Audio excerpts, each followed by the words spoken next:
Welcome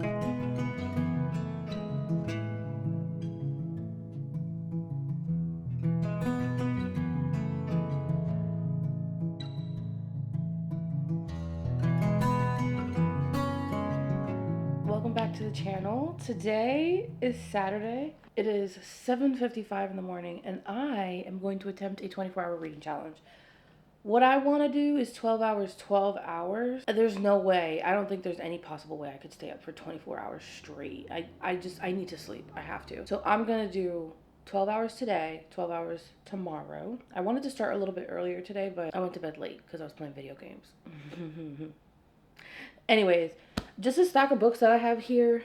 There's no way I'm getting through all 4 of these, by the way, in this weekend. I am going to start with Empire of the Damned. I think I'm like 30% of the way through this, and I want to finish it. Because I also have Empire of the Dawn over there, which I won't be starting in this vlog, I don't think, but I just really want to finish it because it's so incredible. It's such an incredible story. And I was so scared to start the second book because the Empire of the Vampire was one of my favorite books. One of my favorite books of the year. And I was really scared to start Empire of the Damned because I was like, well, what if it's not as good? You know, like, sometimes second books drop. So far, it's been just as good.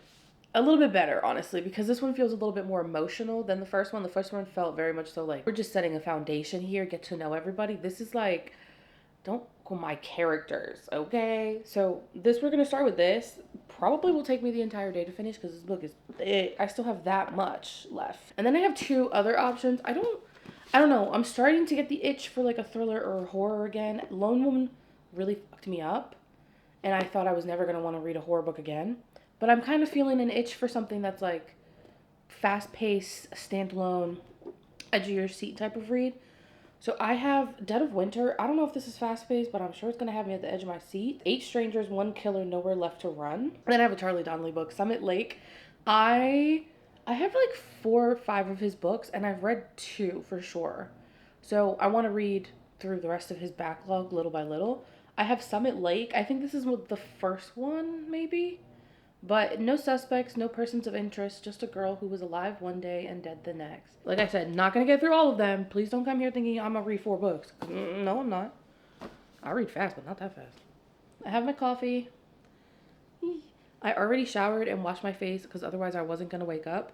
And now I just have to pick what lo-fi I want in the background. I'm just going to set the timer on my phone because my iPad is broken. I don't think it even turns on anymore.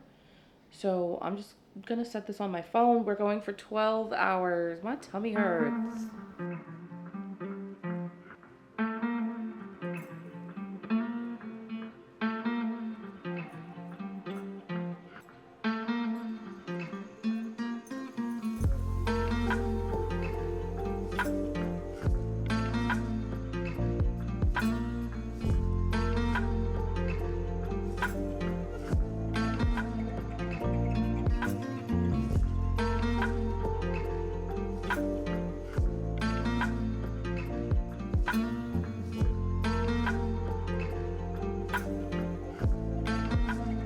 I am on page 287. These books are so big. I'm on page 287. So in Empire of the Vampire, you follow Gabriel De Leon, and he's telling his life story to a vampire historian, John McQuall. And it's really interesting because it's a story within a story, but the author like pulls you out of the story into present and then puts you back in the story, but he does it in a really seamless way. Like I love the way that it works. Anyways, Gabriel is a half vampire, silver saint, vampire hunter, neither good nor bad, morally gray, all of that stuff, if you want to call it morally gray. I feel like that simplifies him though. But anyways, in Empire of the Damned, you follow him as he's trying to figure out like the Holy Grail situation. So in book 1, you find out about the Holy Grail. I'm not going to tell you anything else about that, but this Holy Grail is something that could potentially end Day's death, I think it's called, that happened sometime prior to the start of the stories. And in Day's death, basically you lose Day. You lose sunlight. And then the vampires run rampant. Something like that. He's trying to get the Holy Grail to where it needs to go to save the world, potentially. And then there's just a whole bunch of stuff that comes out of it. In book 2, he no longer has the Holy Grail. And we now have a new perspective who knows kind of like there's a part where Gabe drops off and we pick up this new perspective and they're telling us like what the Holy Grail has been subjected to, what it's going through at this point in time. Like it follows the Holy Grail in the moments where Gabe couldn't follow it or like couldn't be with it, couldn't keep the Holy Grail. There we go. And it's just really interesting because Gabriel gave a very, like, the vision that I have in my head is Gabriel's perspective, but it's my reality, right? Because that's what I learned. Now you have this second perspective who's kind of telling you like the complete opposite, and it is fucking with me so badly. It's messing with me so badly because was Gabriel lying, or is this person lying, or are they both telling the truth and they're just exaggerating? Like, I can't figure it out, and it's so good. It's so much fun, but at the same time, I just want to go back to Gabriel. I just want to go back to my comfort zone, which is Gabriel.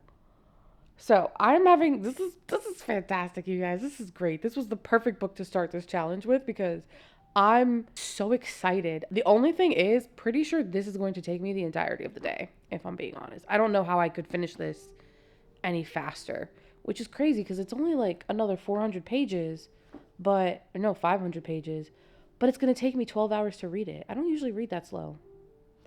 Anyways, that was a moot point. It doesn't matter how fast you read. That's the point. I'm going back. I done paused so I could talk to you about it.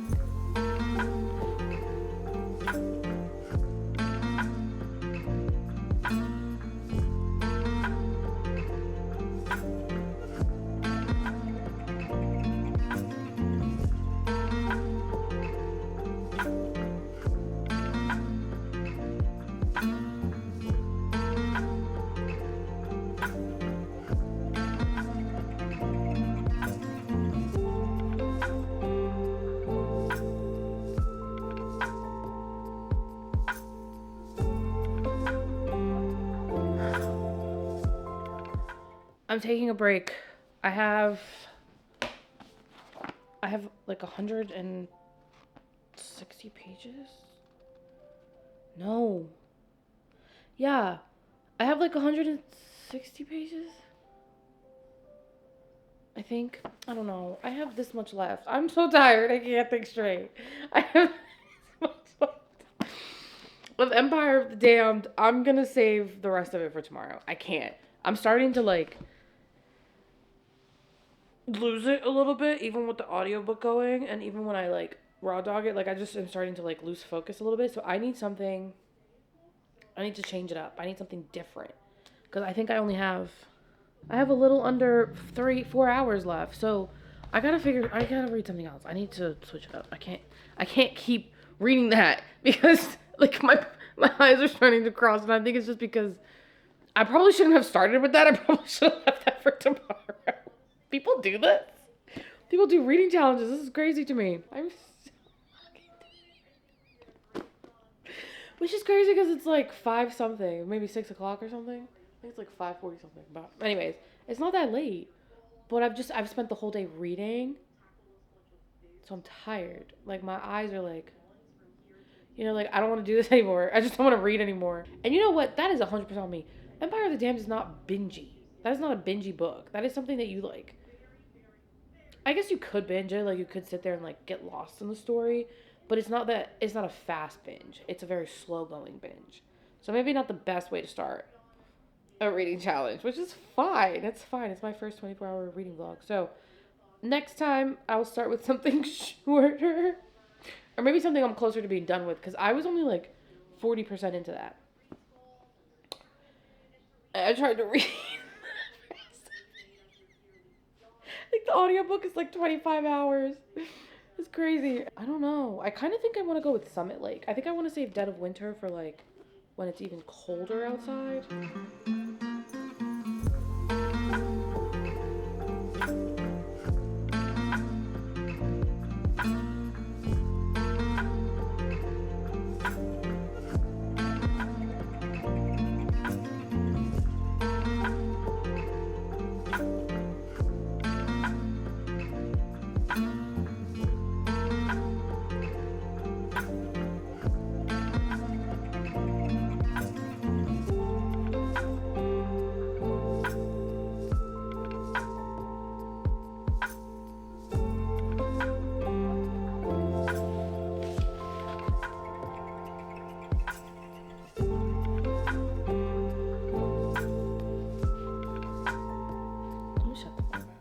Shut up. I just got to chapter 21. I could finish the chapter. His chapters are really short, but I don't want to be honest. I don't want to. So I read 176 pages. I think I'm a little bit more than halfway through Summit Lake. Please don't look if you're not somebody who dog ears their pages, but like also I dog ear my pages. I don't know if I did like a decent enough synopsis rundown of this earlier, but in this book you have Becca. Becca is a college student. I think she's a senior, and she's murdered, and she's violently attacked before she's murdered. And we're trying to figure out what happened to her. So you get flashbacks from like her when she's in college, and she has 3 best friends when she's in college: Jack, Brad, and Gail.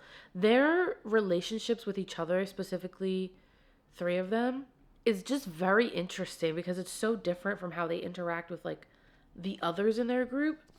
I think friend dynamics in a group like that are just interesting because when they're all together you see one thing, but then when they start to split off and like interact with each other separately, it's where you start to see like more nuance coming through. And I appreciate that. I feel like it just, you put the effort into like give these like relationships depth. I appreciate that. Anyways, now, so she's dead. She's gone. And Kelsey is a reporter, and she is sent to Summit Lake where Becca died. It's the first homicide in this town, by the way, apparently. And she's investigating. She's trying to figure out what happened. Who got this girl? Starts to pick up on some crazy clues. Like, crazy clues. Like, things Charlie Donnelly thrillers just snowball. Like, you hit a point where the snowball all of a sudden is just ginormous and it's getting bigger faster, and you're like, whoa, I don't remember when we got here. But he does that, and he does it so good, though. Like, it's not jarring or anything like that. So anyways, she's starting to find out some clues about what happened to the young woman, or like what Becca was doing before she was murdered, sorry. And it's just interesting. So I have guessed all of the guys in the group. One of them just got eliminated, though, because of something. So I guess we're down a suspect, but I've guessed pretty much everybody at this point. And you know what's irritated me so much? Becca met a young woman from a coffee shop in the small town of Summit Lake, and they're getting on. Like they're friends. They're being friendly with each other. Why is she telling her every single clue that she's found out? Like every piece of information that she finds out about the case, she keeps telling to this coffee shop owner, and I'm like, can you stop? I just feel like maybe we shouldn't be talking about this. And then she also there's like a doctor guy who's helping her find out information regarding like the autopsy for Becca, because for some reason like something is clearly being covered up is what I'm getting. And I don't know, I feel like we were really quick to trust him and to do wild shit with him as far as like getting our hands on like information that's classified. I don't know. I just be questioning everybody in a Charlie Donnelly book. Everybody's guilty. Everybody did it. Everybody had a role in it. And yeah, it's a good time. It's a good time. But I read a lot of it, so this will be a lot of fun to finish, actually, because it's starting to like pick up even more. But yeah, a typical Charlie Donnelly thriller where it's just so hard for me to figure out like what could be happening next. I don't know. I don't even try to figure out what happens next. I'm like, I'm just here for the ride at this point. It's really good. He writes really well too, and I like his character work. I think he makes his characters relatable, but without making them too like showy. You know what I mean? Like it doesn't feel like they're performing. It feels like they're just regular humans, and he put them in a story, to a certain degree, of course, because it's fictional. But that is the end of the first day of this reading vlog. Of this reading challenge. Sorry, I'm so tired. I can't wait for tomorrow. I think what I'm going to do is I'm probably going to start with Empire of the Damned because I have less of it. Well, I guess I shouldn't say that because this is less pages than this, but this is more time. This is more time than this one. Anyways, I will see you guys tomorrow morning. I'm going to play some video games. I'm going to shower, play some video games, and I'm going to go to bed in a little bit. I think it's like 9:40 something. I'll see you guys in the morning.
What? I thought they were... I thought they...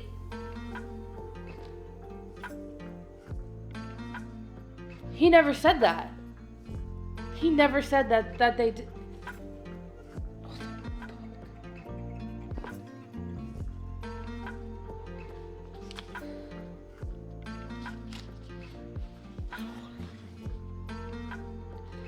Having heart palpitations. I'm hot. I'm like...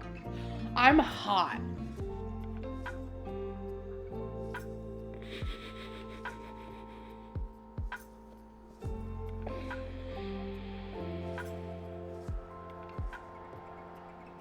Oh.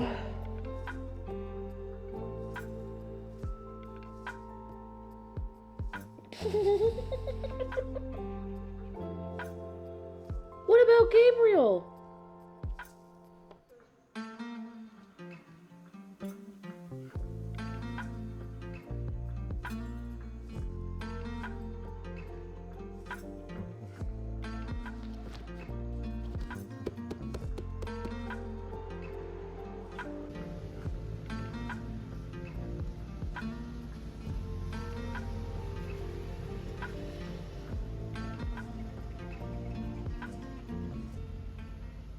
I still have 4 hours and 26 minutes left. So, initially, I was going to read Survive the Night by Riley Sager because I needed something. I need something fast-paced, something that will have me, like, wanting to know what happens next, but not necessarily having to put the pieces together by myself, if that makes sense. So I was going to do that. I've heard relatively good things about Riley Sager as an author. I don't know that I've heard too much about Survive the Night, to be honest. But then, when I was sitting in the BJ's parking lot waiting for my order, I came across an arc that was emailed to me, I think by the publisher, maybe? I don't know. It was emailed to me a couple weeks ago. It's called The Last Vampire. The Last Vampire by Romina Garber. And I do remember I read a couple of chapters. I think I read like the first 2 or 3 chapters of it. And I was like, oh, like this sounds like it could be good. Like it sounds like it'll be like a nice, fun, paranormal fantasy, urban type. So as far as I got, it's a group of 5 kids. 2 of them, Lorena and Salma. Selma? Salma or Selma? I think it's E. They are cousins. And Selma, unfortunately, lost her mom before the story starts. So Lorena and her are really, really tight. They're really close. They're going to the same school. And, you know, she's trying to look out for her cousin, trying to make sure nothing bad happens to her. She doesn't fall in too deep into that grief. Anyways, they meet their roommate, who is Tiffany, because the girls are rooming together. So you have Lorena, Selma, and Tiffany. Then you have Zach and Trevor, 2 boys they meet while they're at the school. The school is like, I guess the way it looks is very like gothic and kind of creepy-ish, but it calls to the students. Like several students have said like, oh yeah, like it called to me and I felt like I needed to be here. I don't know what's going on with that. They get there, they're doing their orientation and the director's talking to them and the director's telling them like no phones in class, and then on top of that there's also no cell service or Wi-Fi at this time, temporarily. But like, you know, obviously a bunch of teenagers, because it's like a high school boarding school, if that makes sense. They start bugging out. They're like, oh my god, no cell service, no Wi-Fi, which like feel you, because like I use it for everything. Anyways, later that night of the first day, the 5 kids go to a part of the school that is like, it's like roped off, like they don't want the students to go. And in the letter that was sent to Lorena when she was accepted to the program, to the school, I don't know if you'll be able to hear it, but it is raining and the cars are driving, but I need air. I need air while I'm cooking. Anyways, they go to this roped off area and they were told previously not to do that because it would be reason for expulsion, like expulsion right away, which is like really severe, but I guess we'll find out why. And of course, these kids are bored and they're looking around and they go down a dark hallway and they're in a part of the school that they shouldn't have gone to. And something snatched her by the back of her jacket and said, come here, literally. And the poor girl is traumatized now. And I'm not going to say anything else because I think that's a pretty good synopsis. I get the impression that there's something down there, a vampire perhaps, and they wake it up or they find it and it's like locked up down. I don't know. It's not going to do with a vampire because this is in the title. And I think she's the main point of view besides maybe her cousin. I don't know. We'll see. But it sounds really fun. I was reading it in the car at BJ's. It was entertaining, and the only thing is, 3 times they have referenced her period, and which I don't have a problem with that, because, like, that's a real life thing. But she keeps referencing, like, she keeps saying that it's blood. Like, oh, like, I have to change my period because even the sight of the blood, blah, blah, blah. And I'm like, if anything fucking weird happens between this vampire and this girl who's on her period, I'm going to chuck my Kindle. And I'm going to sense, don't do that. That's always been, like, a thing for me when it comes to vampires. Is like, because I don't know. Anyways, so I think I'm going to read that for a little bit. I made myself some coffee while I wait for my dinner, which I will show you when it's done. It's like the most basic dinner ever, but it's really yummy and it's full of protein, which is what I need. I feel like I haven't really been taking care of myself this weekend. So, yeah. Anyways, I'm going to have my coffee and I'm going to read for a little bit. We're going to restart this bad boy. Let me just get my Kindle queued up. I'm going to restart the timer.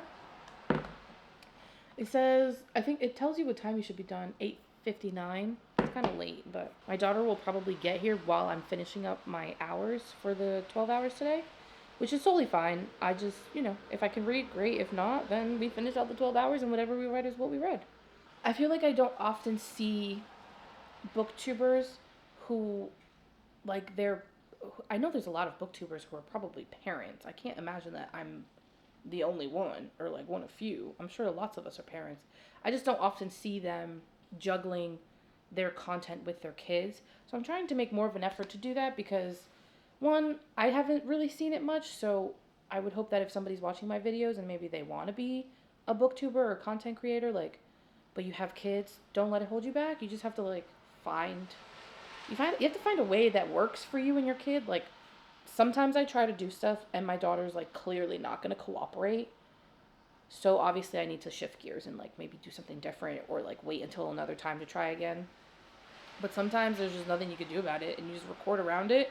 And that's probably what happened with that audio. She probably was screaming in the back of that audio a few videos ago. And I just forgot to, like, put a voiceover or something. I did try to fix it, but I couldn't. I don't know. I'm kind of dense when it comes to technology. But yeah. Like, record your content. Do your thing. I'm thinking she'll probably get here and terrorize us. But it'll be nice. It'll be cool to see how much I get done. Right now it says I have 5 hours in this book, but my Kindle loves to tell me. It's like the GPS. It likes to tell me how long I got, and I'm like, bet. 5 hours, 23 minutes? I'm going to finish in 5 hours, 22 minutes. Just to prove you wrong, Tia. Her name's Tia.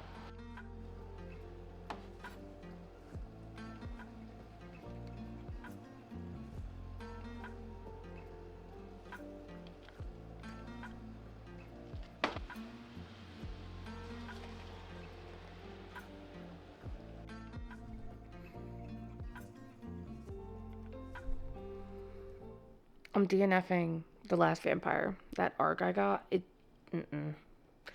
the emphasis, the number of times that the author emphasized the difference in ages between the main characters and tried to, like, convince me that it's not a problem. I didn't think it was a problem. I wasn't in love with it, but I didn't think it was a problem. But you trying to convince me it's not a problem now makes me think, like, is this actually a problem? Because why are you working so hard? The first time that the main characters meet each other, he is a vampire and he forcefully feeds from her because he's just waking up after being asleep for God knows how long, probably 300 years. So he feeds from her forcefully without asking for her permission, of course, because whatever. Come to find out that the reason he woke up and realized she was there is because she's on her period. So then for the first 20%, after the first 10%, that suddenly becomes like a thing that keeps coming up. Like, he's finding her in the library because he scented her menstrual.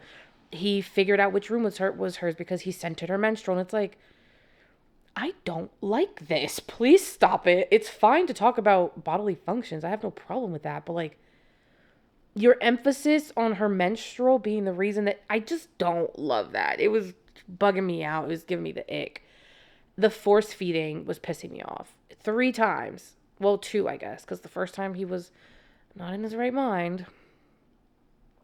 2 more times, forcefully feeds from her, doesn't ask for permission, threatening her life, just snatches her up and latches onto her neck and is feeding from her. And it's like, I don't love the tone. I don't love the tone that this is setting.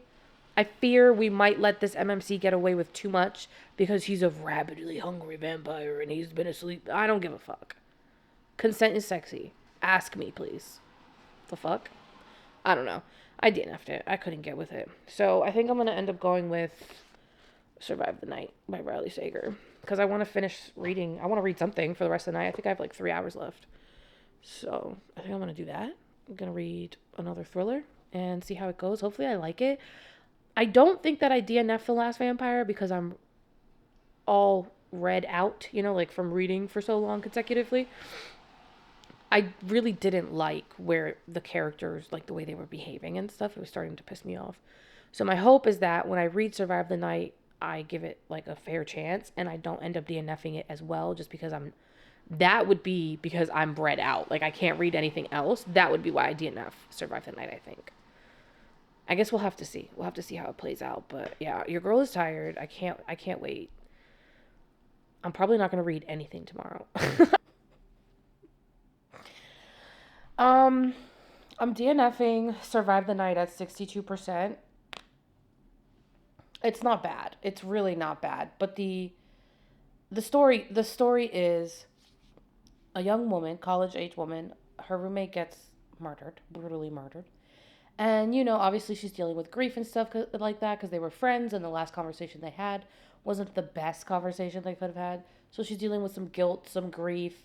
She also has some mental health issues going on.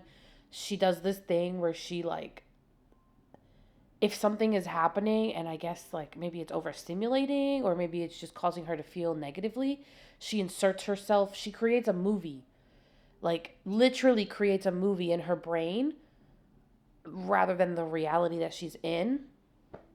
And so that is causing her to experience guilt because that interfered a little bit when her friend was murdered.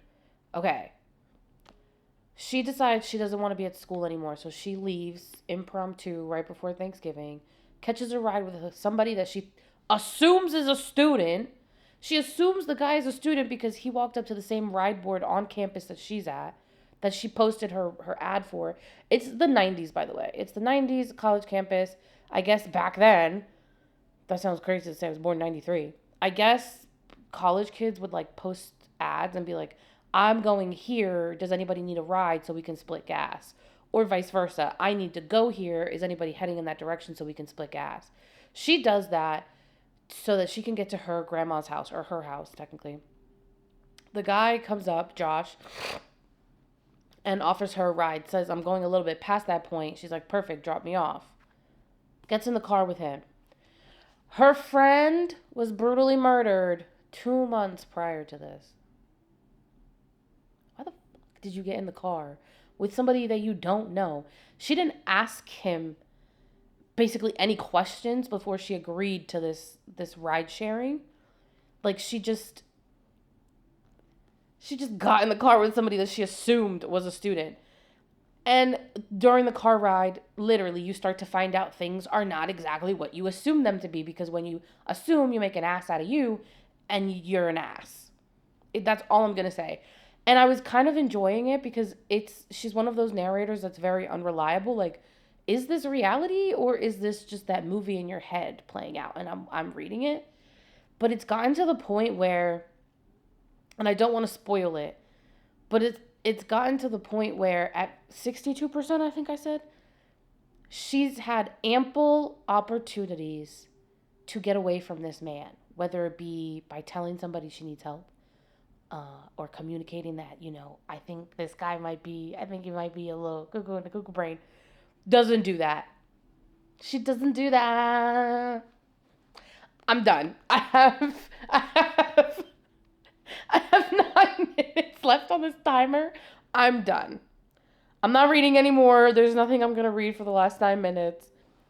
This was, in fact, a lot of fun doing a 24-hour readathon, like 12 hours the way I did it. However, things that I have learned about wanting to do a 24-hour readathon.